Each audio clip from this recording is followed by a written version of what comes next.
अस्सलाम वालेकुम फ्रेंड्स, हम लोग मौजूद हैं लाहौर हाल रोड पे और यहाँ आपको दिखा रहे हैं शेर खान बन्नू बीफ पुलाव।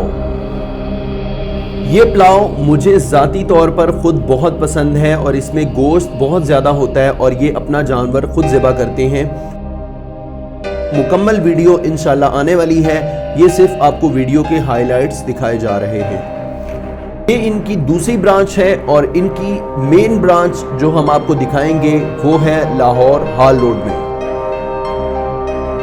और अगर आप मुझसे पूछते हैं इस पुलाव के बारे में तो भाई मुझे 10/10 ये पुलाव पसंद आया, क्योंकि इसके अंदर बहुत ज़्यादा क्वांटिटी में ये लोग गोश्त डालते हैं और वो गोश्त भी अपना जानवर खुद ज़िबा करते हैं और उसको ये 2 दिन तक इस्तेमाल करते हैं। उसके बाद इनको एक नया जानवर ज़िबा करना पड़ता है।